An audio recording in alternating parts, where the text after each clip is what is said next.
Welcome to Buckets, brought to you by BetMGM, the king of sportsbooks. My name is Matt Moore. I'm the senior NBA writer for the Action Network, joined by Brandon Anderson, NBA futures analyst, and this is your Southeast Division Best Bets episode. We'll talk about division odds, win totals, make the play-in odds, derivatives, all sorts of cool stuff. Everything we talk about can be found in the award-winning Action Network app. Make sure to check it out right now. Download it, use it to track your bets. You can follow Brandon's futures in there and look at and just stare in awe at his ROI, which quite frankly for futures is just disgusting. It's really good. And make sure to check out our YouTube page as well. Go to youtube.com/The Action Network. And you can catch a live version, I'm sorry, not a live version, but a video version of the show, as well as all of our live shows like Green Dot Daily. And we're starting a new NBA live show here in the next couple of weeks. So you're going to want to tune in for that. Turn on notifications and subscribe to the Action Network on YouTube. Brandon, as always, we're going to start here with the Southeast Division. For those of you that aren't acquainted, you got the Miami Heat, the Atlanta Hawks, the Orlando Magic, the Washington Wizards, and the plucky Charlotte Hornets. We will break down what our best bets are. Give me the lay of the land for what you're betting for the Southeast Division. Well, let's go in on the two teams that everyone's here to listen to. Give me the Washington Wizards under 24.5, my favorite bet in the division. And give me the Charlotte Hornets over 30.5. And we'll get there. Just a little sprinkle, little tiny sprinkle on Charlotte Hornets, division winners, 35-1 at BetMGM. And then I also play the Miami Heat to make the play-in, plus 250. And I will do a half unit on the Atlanta Hawks to win the division, plus 220. For this division, I have the Atlanta Hawks over. I have the Orlando Magic over. I have Hawks division. And I have Charlotte Hornets, surprisingly, over for this division. Ooh. Yeah, so... been talked into the Charlotte Hornets based on the number. We'll get into that and more. We're going to talk more on most of these episodes about the bets that we have and their strongest kind of leans and why we like those bets. I think we got to start with the Miami Heat, who we're not a Heat podcast. I think is a good way to say that. Like we have not been. I mean, look, I think I've been higher on them than you. Like I was very big on them, and like they made me a ton of money in the 2022 playoffs. Like loved betting on that team in the 2022 playoffs. And honestly, I did really well betting on them versus the Bucks because I thought they would keep that series close and not. I didn't know they would win, but thought they would keep it close. Thought they would keep it close with the Celtics. I didn't think they would win, but the Heat are here. Obviously, the story for their offseason is no Dame Lillard, and they as they are prone to do, they buttoned up and dusted themselves on and moving on. Total professionals, moving on with life, except for Jimmy Butler's silly hair day with the emo hairdo. They are counting on big additions on the young side. So it's Jaime Jaquez and Nikola Jovic, last year's first-round pick. Not Jokic, Jovic. Are two guys that are expected to have really big seasons. Like Heat media could not be hyping those guys more. Orlando Robinson getting a little bit of buzz, but overall, like this returns most of the team from last year, minus Gabe Vincent and Max Strus, who both left in free agency. And notably, those are two players that started in a lot of playoff games from last season. What's your cap on the Miami Heat, and why does that lead you to your bet? Yeah, I just think we have a pretty similar Heat to what we had last year. And the Heat that we had last year. And remember, Matt, we're talking regular season win totals right now, not the playoffs. The regular season Heat had a net rating of negative 0.3. That is a minus in front of the net rating last year in the regular season. That team nearly lost in the play-in, probably should have. And now they lost Max Strus, third in minutes, Gabe Vincent, sixth in minutes. And I know the Heat fans listening are going to say, yeah, but you dumped on those two guys the entire playoffs. How can you be sad we lost them? But they haven't replaced them with anyone, really. And I know they've replaced them with Heat culture. And so I can't go too crazy here because it's going to be the guys you said. There's going to be a Haywood Highsmith. There's going to be there's going to find a dude that I don't even heard of before. And he's just going to suddenly be, I'm going to check into a Heat game in January. He's going to be playing 25 useful minutes for them because they do that. They did add Josh Richardson. I feel like we got to mention Sure. that like They did. They did add Josh Richardson, who was really, really good for the Heat like multiple injuries ago. I hope he's still in there. I hope he can be that for them. we're They're doing probably so going to much play. work. We're doing so much work for them because of how like because of this the goddamn finals run. Like I'm sorry. I just listened to this and I think I like Jovic as a prospect. I was very high on him, but I'm like, yeah, Jovic and the 18th overall pick of the draft, Hawkes and Josh Richardson's back, and I'm like, what are we doing? Like, what are we doing? But that finals run. The average NBA fan, and I'll be honest, myself included, could not tell you the teams Josh Richardson's been on the last 3 years. Like, he's been in no man's land in the NBA, and now we're like, well, he's back in the Heat. He's probably like their 4th best player. And now Josh Richardson, he's pretty good in Miami, right? Like, because that's Heat culture. They've earned the respect in that way. I don't really like Jovic. I don't like Hawkes. Like, I have not liked their draft picks, but I usually don't, and then they turn into good players. So I kind of just learned to be like, oh, well, guess I'm going to be wrong about that guy. Miami took him, and they're going to turn him into something now. Their defense has been 5th to 10th best 5 straight years. They're not elite. They're just really good always. Like, we know that's going to happen. Their offense last year dropped from 10th to 25th in regular season. Now, Heat fans will tell you that's because we had outlier terrible shooting. That playoff shooting when we shot 83,000% on threes, that's our usual shooting percentage. It just regressed back to the mean. I think part of that is true. I don't think it's entirely true. I honestly think that the league improved past them offensively overall. If you look just league-wide, offenses went up a couple points last year, and I think the Heat just don't have the guns to keep up with that. Like, they don't have the guys for that sort of offense. And frankly, I'm worried about the team because so much of what they do is dependent on Jimmy Butler, and Jimmy Butler in Tibbs' years is 9,000 years old and coming off of a grueling, long playoff run. This entire roster of like older, injury-prone-ish dudes for the most part, coming off of a long, long run. Like, you remember when they did this a few years ago, made the finals. Where was I the next season? I was on the under. I was on the under and on the missed playoffs because I think that there's a lot of worlds where we miss a bunch of games from Jimmy and from Kyle Lowry and from the other guys on this roster. I have 5. I have the Heat in a very similar spot to what I did with the Suns and with the Lakers. So if you listen to that podcast already, I have a similar cap here. I had 5 teams in the East at 48 plus wins, very clearly ahead of the Heat. Even the Heat fans in our Slack pretty much agree that there are 5 teams ahead of them. Well, guess what, Matt? Only 6 teams get to stay above the play-in and not make the play-in. So I have the Heat in the midst of a 6 to 10 tier of teams, all in a similar group.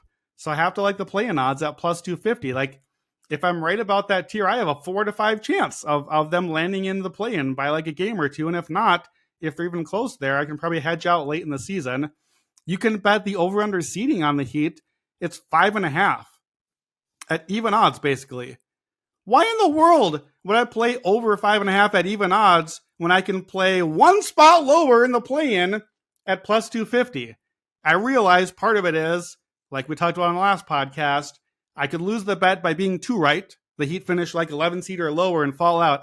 I'm not that worried about it. Like, let's give Heat culture a little respect. They're not going to fall that far in all likelihood. I'm not going to play the over-under here. I don't really feel like I need a median outcome on this team. I just want a piece of the low-end outcome because the offseason didn't go the way it was supposed to.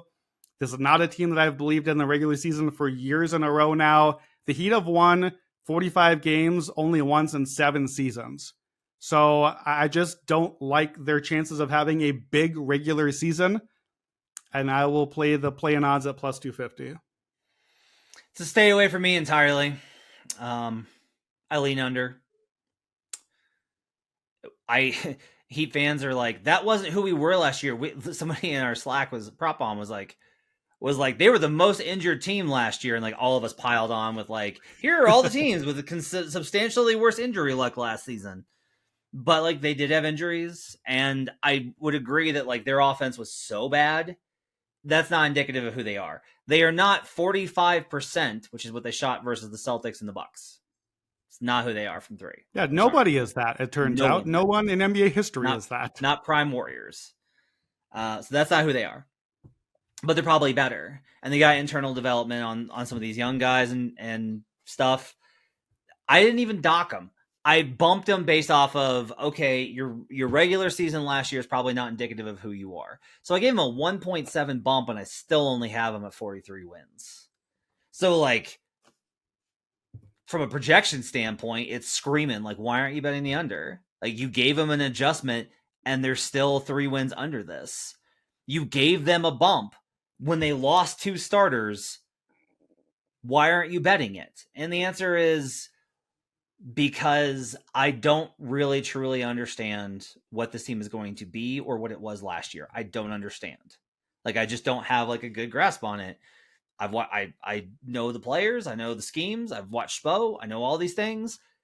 I don't have a good feel for what this team is. And they were 3 minutes from being out of the playoffs entirely last year. 3 minutes from being entirely out of the playoffs. And that matters to me a lot more than making the finals. It just does. That matters to me. I just don't want to bet it. I do not feel confident in betting it. I'm tired of talking about them. And so I am leaving them well alone. Let's talk about... And I think you are betting it. You're just betting it in a different way by betting on the next team, right? Yes. So your Atlanta Hawks win projection for the Hawks this upcoming season. No John Collins. They did not pull off the Pascal Siakam trade. I really wish that they had. But they got a lot of young guys moving into bigger spots. Trae Young hoping for a bounce back season. Win total in the market at only 42.5. What's your cap on the Hawks? Yeah, I thought I was going to really like the Hawks because I really quite like Quinn Snyder.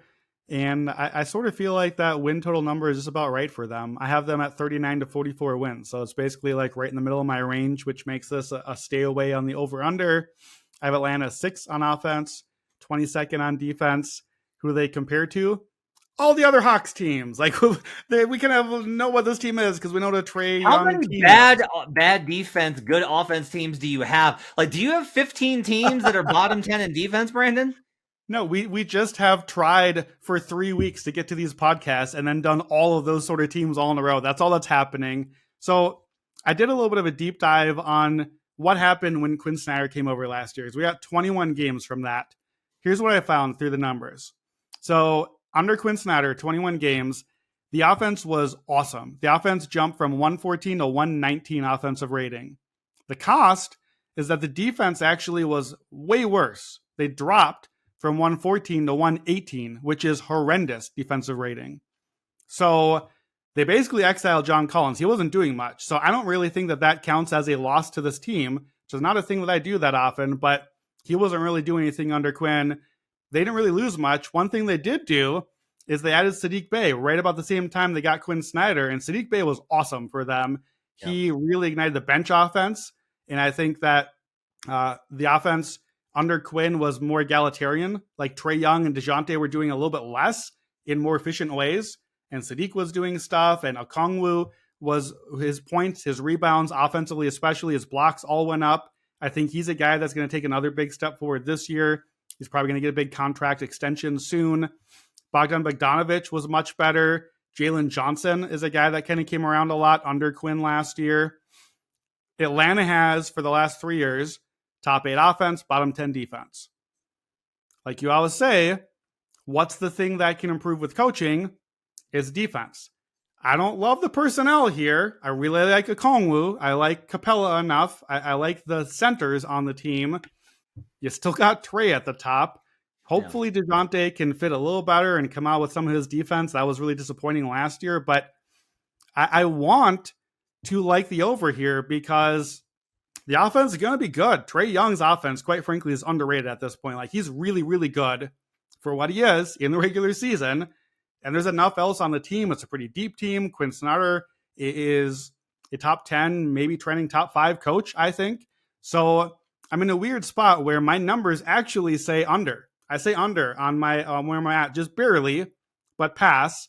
But I still have to like the division because I really don't like the Heat, and this division is so up for grabs. So I'm a lean on the division. I'm a half unit because really for me, I end up having 4 teams pretty clustered together in this division, all around 500. And I think Atlanta's the best of the bunch, but I can't get as far as I wanted to on liking the defense. I want you to talk me into it. Where do you have them ranked offensively? Offensively? Yeah. I have Atlanta 6 offense, 22 defense. Okay. So let's say they're 6 or better. Teams that are 6 or better offensively at the season's end go 30-12 to the over in the last 11 years. Like, the numbers will basically tell you that, like it is with NFL, you want to lean towards unders. Like, you want to search for unders more in win totals. But the research that I've done kind of shows if you are elite defensively, you're probably going to go over. If you're really elite offensively, you're probably going to go over. Like, that's just kind of been the history of it. If we look at, though, these teams that we, again, have seemingly done all in a row, and we talk about like a bottom 10 offense and a top 10, a bottom 10 defense and a top 10 offense, then what we come out with is 7-10 to the under, okay, or 10-7 to the under. So by that trend, you should probably still lean towards the under, right? Because that's what you've got the Hawks at. For me, I think this number is still really, really, really low. Like, this is just a extremely low number still. Like, they're treating this team with such kid gloves. Now, look, I liked them last year, and they completely failed again. This has been the most disappointing team, and in a large part, I think I'm probably just telling myself, like, well, it's the coaching, and now Quinn's there, and that'll fix everything. And there may just be that Trae Young is just that miserable to play with, because there's a lot of indications that might be true. I like so much of the young talent, though. I love AJ Griffin. I love Jalen Johnson. I love Onyeka Okongwu. They got so many guys that are going to be stepping into their own this season. They have a lot of trade options. There's a lot of room for them to improve. They may wind up moving Capella and moving Okongwu into the starting unit, becoming more of a switch group, which would probably help Trae a little bit, just because it asks a lot less of him. And if you say, like, well, won't they just switch and target him? No, because nobody does that in the NBA. Like, nobody does it consistently in the NBA except for a handful of dudes. So I still think that this team's ceiling is very, very high. I have like a slightly to the over. I didn't bump them huge. I really wish they gotten the Siakam deal done. Like, I still kind of think that they should be actively calling Toronto and trying to get that deal done. If they got any sort of combination of DeAndre Hunter and Capella and something and whatever else and got a deal done for Siakam, I would be like hammering this team. Like, Siakam is the star that Trae Young needs next to him, but they didn't get it done. And so I lean towards the over, and I'm going to have a bet on the division because to me, it's just like these numbers. These numbers are just a kind of a little bit silly. Like, look, the market over at BetMGM, Heat minus 190. Really? They were 3 minutes from being out of the play. Like, the Hawks beat them, by the way, in the play-in tournament. They finished like 2 games behind them for the division and beat them in the play-in tournament. And the Heat in Miami minus 190. Beat them in Miami, right? Yeah, in Miami. Yeah. So Hawks are plus 220. That's good enough for me to be my best bet on this one. Final thoughts. Let me just ask one question on your bet, because we like this one where we do the 1-2 finish. So this is one of the spots where do you want Atlanta 1, Miami 2? I see a plus 320 on that versus the plus 220 on the division. Which of those bets would you rather do? The 1-2. I'll bet that 1-2 at plus 320. Okay. My verdict is, because I have these teams so clustered and because I'm so uncertain, I will stick with just the division and not the 1-2, even though that's normally, I love to cut out my chances of winning for a little bit more winnings when we get there. Effectively, I already spoiled it. Because I'm on Hornets as being in the mix of things, then I have to respect that Miami, if I'm right that it's just all clustered together and I'm not just like all in on Atlanta, then I have to give the other team some chance of being in the mix there. So I prefer just the division, but the plus 320 for a 1-2 finish makes sense too. Well, let's go to the Hornets. Let's transition right there, and you can talk about why you like the Steve Clifford coached Charlotte Hornets. to win the division. This is funny because I like Steve Clifford a lot. He's a really good coach and a good man. And Brandon, when they hired him, was like, ugh, why didn't they hire some young, sexy assistant? Ugh. Is going to have great ATOs. So I'm very amused. Hornets in the market, 31.2 is the average number. There's a lot of, most people, I'll just say this, basketball intelligentsia, the Twitter sphere, whatever you want to call it, they think this number is laughably off. They think the Hornets are going to be a solid, like, 35 plus win team. To the point where I immediately was kind of like, oh, I kind of like the under on that. And everyone was like, what are you, crazy? Are you out of your mind? I've looked at the roster, and most particularly, despite some absolutely despicable behavior, but this is how it goes with sports, the return of Miles Bridges is very significant. I have them, if healthy, if they get average health from Terry Rozier and Gordon Hayward, and the vets have apparently been awesome, and like the vibes in Charlotte are apparently incredible. Steve Clifford's raving about this being the most talented team he's ever coached, which, if you're like, yeah, Steve Clifford hasn't coached very talented teams. He's coached more talented teams than this. But he's very convinced on this team. He's bought in, and apparently everyone's bought in. And the vibes are immaculate in Charlotte right now, despite the stuff with Kai Jones, and despite James Bouknight's injury and basically 3 years of complete failure with drafting, and the fact that he didn't get the second best guy on the board at number 2, but apparently Brandon Miller's having a really good season. It's 31.2. I have them projected at 36.9. I listened to everybody and was like, I bumped them up and got them to 37. So they're a 37 win team. I have a good 5.8 wins of margin here. I can't not bet that. So I'm going to bet the over and just be like, I'm going to listen to everybody, and I guess this team is going to be better. My position on LaMelo Ball is well established. Brandon, what do you think?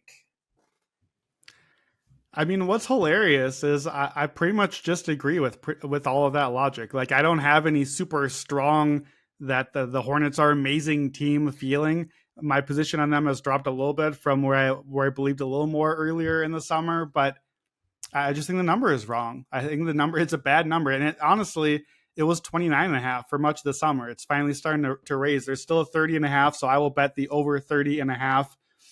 I have the Hornets 4th in the division. So let me just be clear on that, on where I actually project them. I have them 4th. I have, if I am just picking an actual win number, I have a 42, 41, Orlando 38, Charlotte 36. The problem is that that's close enough, if I'm right, that the Heat and Hawks have a bit of a capped ceiling, that I have to respect that the Hornets being close enough at 35-1 is a bad number. I do not have the Hornets winning the division as a prediction. I think the number is bad. I have them about 8%. 35-1 is 3% effectively. So I'm getting nearly triple the number on a Hornets team that, frankly, I don't love. I just think that they're fine. I think, like you said, that they are a mid-30s sort of team. I have them about 20th on offense and defense. It's not great. That's not glowing praise for a team when there are 30 teams, but I think to me is just like looking at the minutes and the projections. Here's the addition, here's the subtraction. They lose guys who were 3rd, 4th, 5th, and 7th in minutes last year. Plumlee, Oubre, Jalen McDaniels, and Dennis Smith Jr. Not great guys. In their place, they add in half a season of LaMelo Ball, who in the regular season is really good and got better last year and has played under 500 by 10 games for his career, for not having a lot of talent around him. He's basically playing 500 ball. They add back Miles Bridges. I echo what you said. On the court, the last time we saw Miles Bridges, top 3 most improved player candidate, played 2,800 minutes. That's a lot of good, valuable minutes that go back in the rotation. Mark Williams was playing really good ball last year, late in the season. He's the defender, I think, that Steve Clifford. Wow. Let's go with that. Steve Clifford needed the defender there. And then Brandon Miller. I don't love him as a prospect. We've done that. But just putting him into the rotation for some quality wing minutes, it's a lot of positive minutes compared to a lot of negative stuff that they took out.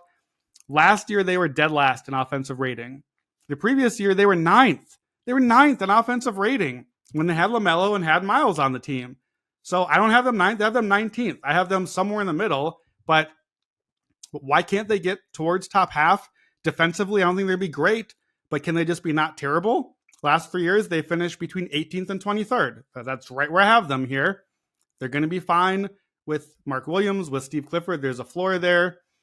If you're like not terrible on defense and kind of okay on offense, you're going to win 30 games. That's all we need to get to here. Guys that made threes for them in 2022, they're leaders in three-pointers made per game. Rozier, still on the team. LaMelo, still on the team. Oubre's gone. Bridges, 1.9. He's back. Hayward, 1.8. He's back. Washington, 1.7.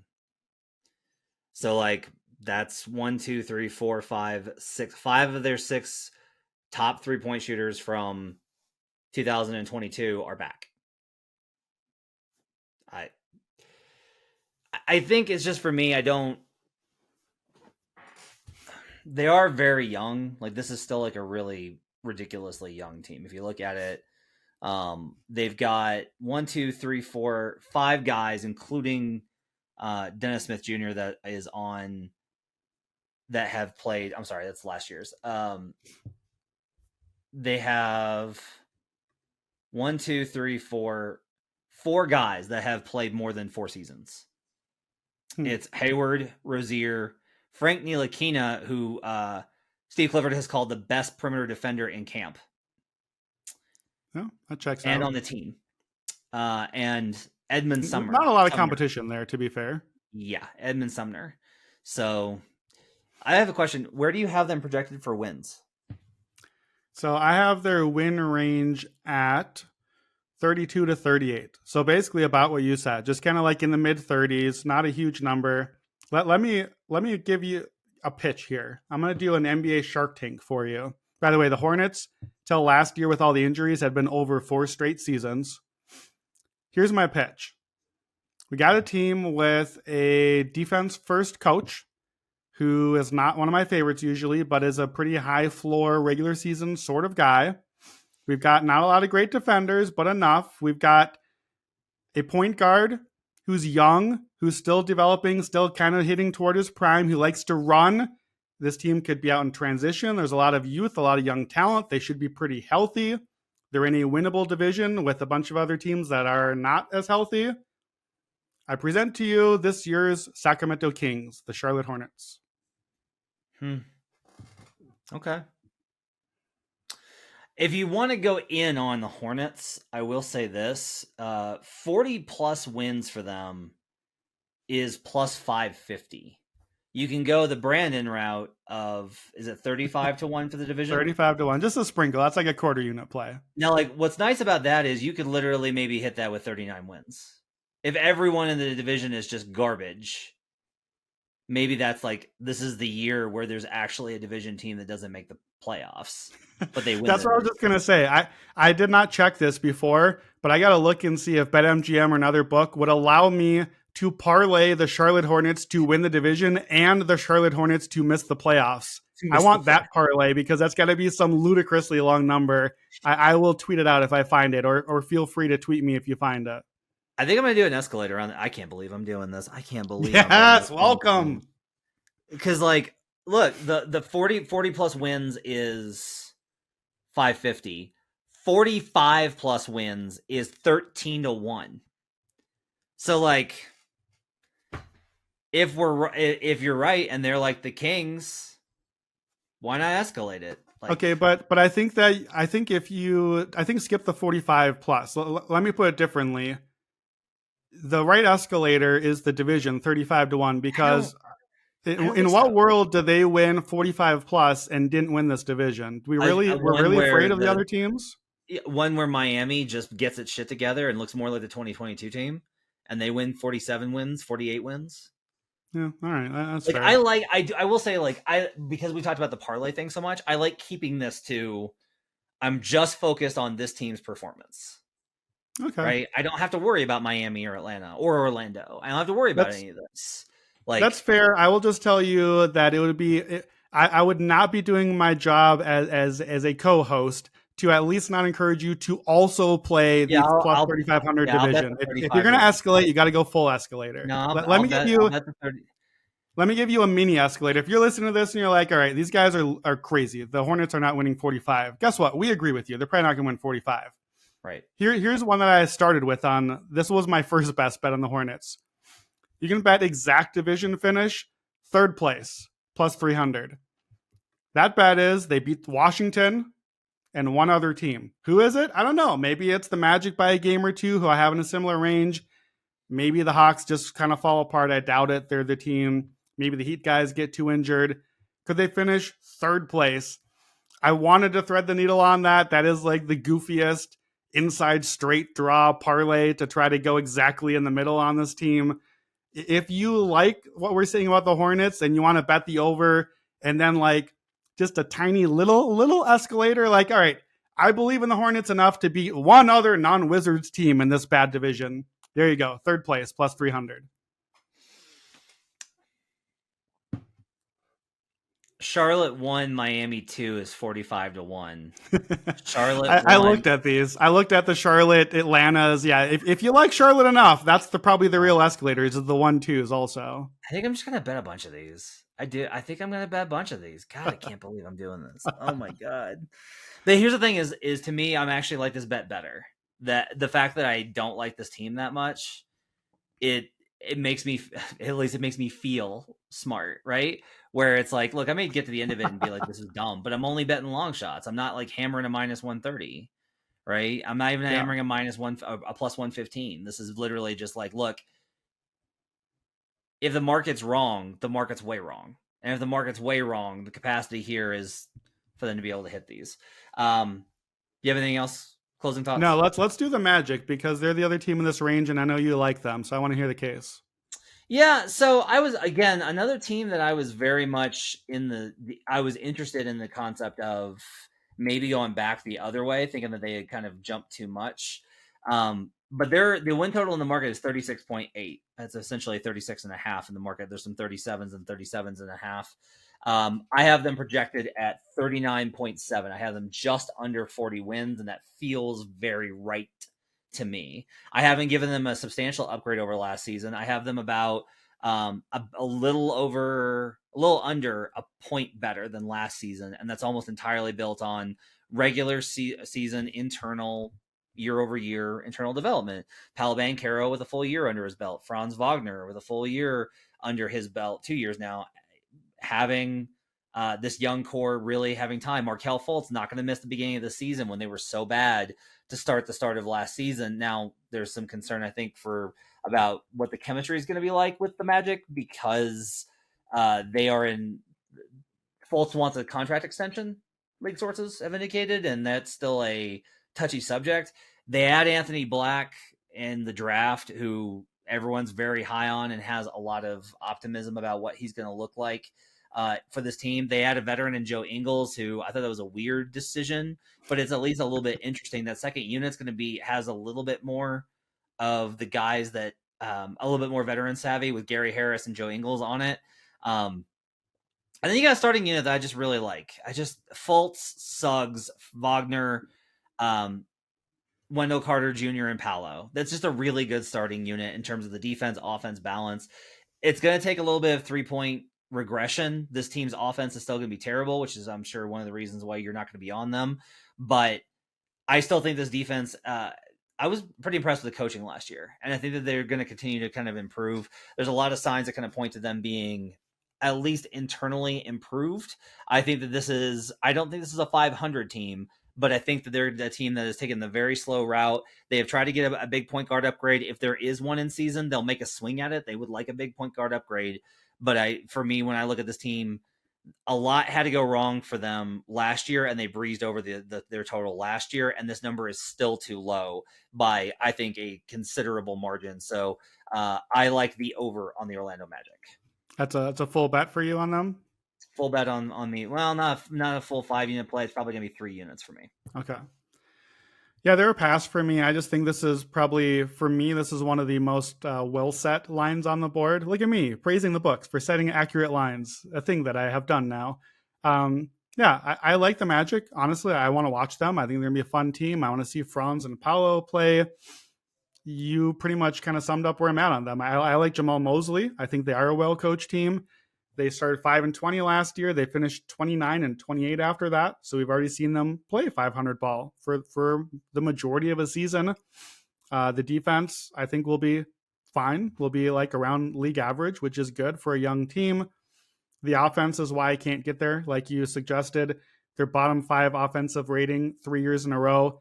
And it's weird because Jalen Suggs, Anthony Black, Markelle Fultz, even Cole Anthony, I loved these dudes in the draft. And you know how I am with my young guys. I'm very sticky with my projections of how I see these players, but these dudes have not been good in the NBA. Like, none of them have been good NBA players.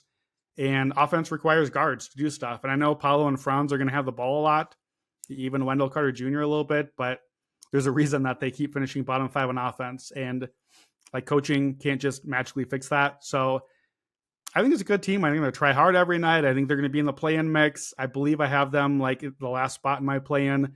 I think the number is about right. And I can't bet.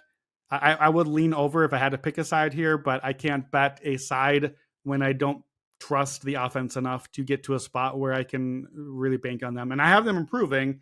I have them 21st on offense still, which is just not enough for me to get super too excited. Paolo shot 43% from the field and 29.8% from 3 last year. How much of of his improvement, because I think it's fair to say he's probably going to shoot better this season. Sure. How much of that do you think is factored into your projection? Yeah, I mean, I'm always factoring in development from the young players. Franz was awesome at FIBA, so that's going to be a big improvement there. I hadn't thought of it till we were just talking about it, but Joe Ingles being kind of the Franz backup minutes is interesting to me because there's similar styles. So if they can kind of build as that's the point guard almost, maybe that solves the problem I'm having. Maybe you get 48 minutes of Franz or Jingles running the offense in some ways. So yeah, I'm factoring in the development. I no longer have them as a bottom 5 offense. I have them a bottom 10 offense. That's improvement. Yeah, okay. It's just not far enough improvement for me. Can't argue with that. Lastly, I am really interested to hear you on this. The Washington Wizards. There's a 24.5 in the market. The average on them is right around there at 24.4. If you're interested in the over, there's a few numbers that are lower than that 24 flat in the market that you can catch. Your best bet is an under on the Wizards. Tell me about the Wizards. And how? Yes, just to be very clear, here, what percentage of this is just that you think Jordan Poole sucks? Oh, like 300% for sure. Okay. This is all Jordan Poole now. To be very clear, just because I think you misspoke when you were saying it. I'm under on the Wizards, not over. Under 24.5 at BetMGM is plus 105. So I'm getting a little extra juice to bet that the Wizards are the worst team in basketball, which is what I project them to be, the worst team in basketball. They lost by far their 2 best offensive players, Porzingis and Bradley Beal. We're going to get a lot of Jordan Poole minutes. We're going to get a lot of Kyle Kuzma minutes. We're going to get a lot of Jordan Poole and Kyle Kuzma being the star of an offense. We've seen this. We've watched way too much of it because we had to watch them on the Warriors and the Lakers. It is disastrous. It does not go well. They got a lot of bad defenders on the team.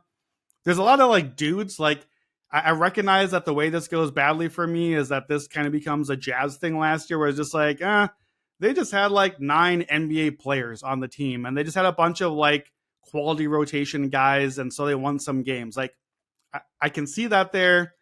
I don't see anything at the top. I have them dead last in offensive rating. They're the worst offense in the league. I have them 28th in defense. So if you are bottom 3 offense and defense, that's a pretty easy under to me. Now, I did do the research on this. 24.5 is low. That is a low number. So how often do we have, or how many teams per year do we have below 25? Here's where we're at. And I'm going off of projection on the seasons that were shorter. So obviously like at an 82 game pace, not projection. Under 25 in the last 6 years, 3, 4, 3, 4, 4, and 4. So effectively, if I'm going under here, my bet is that the Wizards are a bottom 4 team. Would I like to bet that the Wizards are a bottom 4 team? Yes, sir. I would like to bet that. I would like to make that bet now. They would like to be a bottom 4 team and secure the top lottery odds available. They need a real star on the team. They do not have one. They love to draft random like fourth year seniors from blue blood schools. I know. We're past that now. We got new leadership. You're still stuck with them all on your roster. Give me the Wizards under. It's the worst team in basketball. Is it? Okay, so the numbers are actually in your favor. Last 11 years, win total of less than 25, 9-7 to the under. So it's close because this number is very, very low. I think that's maybe my biggest quibble with this bet is your margin here is just slim, man. If they get out and they win, if they're one of those teams that were like, hey, the Wizards might not be. Oh no, they're really bad. But if like that first month, yeah, the Jazz from last year. Yeah, if that's how it goes, sure, then that could go badly. But let me argue the opposite, which is if they come out and go 1-9 the first 10 games, then I'm already celebrating my under ticket because the season's already shot. Like to me, my concern, you're right about that. At any point in the season, if they rip off a bunch of wins, then they're probably gonna go over. My concern is actually, we did this in the West. There really aren't a lot of terrible teams this year that are like trying to tank, and there's not a tanking prize that teams are going to go crazy for this year. There's not even a Scoot, let alone a Wemby. So could the Wizards be the worst team in basketball or close to it, but still have like 26, 27 wins and like not even need to tank that much and still be bottom 4? I think that's in play. That's why I looked at the number, but consistently, we got 4 teams every year that are below 25. So I'm just, am I betting that the Wizards are below 25? I am. I just don't see it with this team. I'm not going to sit here and make the case for the over. I don't like this bet on the under. One of the reasons I don't like it is, so we talk a lot about why veterans matter, right? Veterans just know how to play basketball. The guys that are young and don't, they're the ones that struggle. But like, this is a Tyus Jones statement, isn't it? It's not just him. Here's the veterans on the team: Danilo Gallinari, Mike Muscala, DeLon Wright, Tyus Jones, Kyle Kuzma, Landry Shamet, Jordan Poole, Daniel Gafford. None of those names are like, ooh, it's not Kevin Durant. It's not even Bradley Beal. However, like Gallo is probably a rotation player on Denver. Mike Muscala is probably a rotation player on Denver. DeLon Wright would be the backup point guard right now. Tyus Jones would be the backup point guard right now. Kyle Kuzma would play for Denver. Landry Shamet would play for Denver. Now, Denver's got a really me and you would play for Denver. Can we pick like a team that has an actual bench to compare to? I feel like this is standards are very high, right? But that's kind of my point, though. The standards are pretty high for Denver, though. Sure. Let's take a team that's fairly Golden State. Let's do Golden State. Are DeLon Wright Jordan Poole would play for Golden State? We know that one. Right. But would DeLon Wright and Tyus Jones play for Golden State? DeLon Wright I like. DeLon and Tyus I like, and I agree that I don't love that part of the bet. I would love to see them not in this rotation. Would Gallo get minutes for Golden State? Yeah, probably him or Saric. He's kind of in a similar vein there. Now, this doesn't mean that they're going to be good. They could still be absolute garbage, but the bar is so low here at 24.5 that, and here's my problem is you got to get to like January before they bail with all these veterans, because these veterans have bonuses and they have side contracts and they're playing to basically either get out of here or get a new deal. Especially like Tyus wants a big contract. Like he wants to be a starting point guard in the NBA. I don't know that these guys are going to give up and just be like, yeah, you can shut me down. And if the more minutes that you have veterans, the more it's like, oh yeah, they were without 3 starters and the Wizards picked up a random win. And like every win is death here with 24.5. I like Kispert on this team. I've never been an Avdia guy. He's going to have to make a big leap this season if he wants to, I think, honestly, just like have a good career.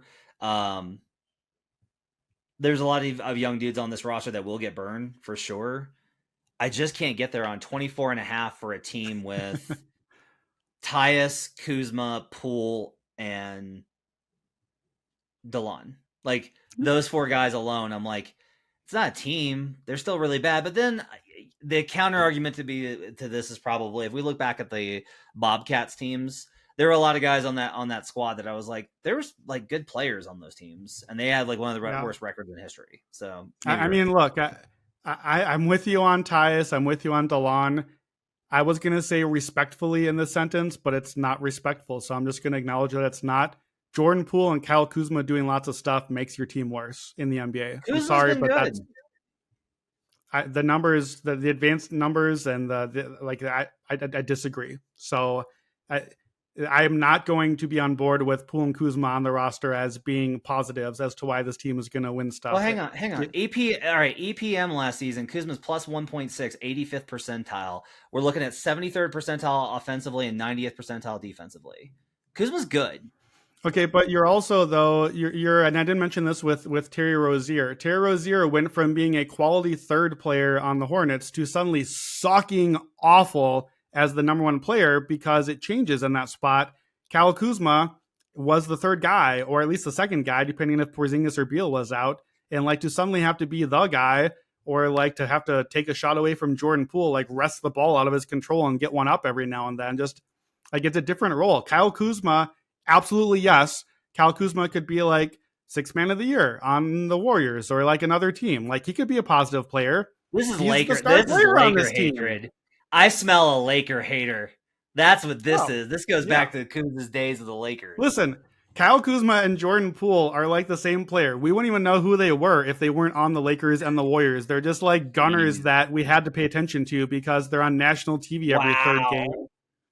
Wow. Sorry about it. I'm not even sorry. Here's the funny thing with the Wizards. I think I'm almost positive. I think we've done this now 3, maybe 4 years. I'm nearly positive the Wizards are my first pass every year. Like I never have bet the Wizards anything before. And I laughed when I looked this up. I always get to like, I don't really care about this team. And that number looks about right. The Wizards have been within 1.5 wins of the posted win total 4 straight years.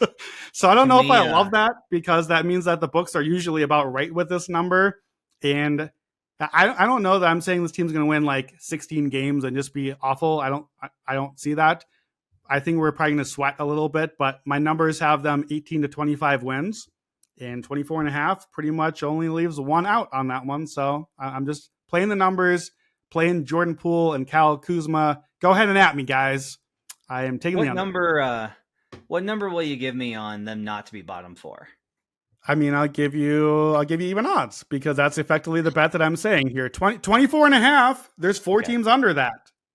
So why would I give you a different number than what the actual thing is? I'll give you over 24 and a half. That's the number I'll give you. And that's probably got a minus number in front of it at the book. Okay. I'm going to try and work Brandon into a side bet on this. That's what I'm going to. You can bet the Wizards to finish last in the division at minus 155. Do you like that better? So it gives you more margin. You like the Magic. We've talked ourselves into the Hornets. The Heat and the Hawks aren't going to finish last. Should we skip the 24 and a half and just go last in the division and they just got to be worse than the other 4? What's the number on last in the division?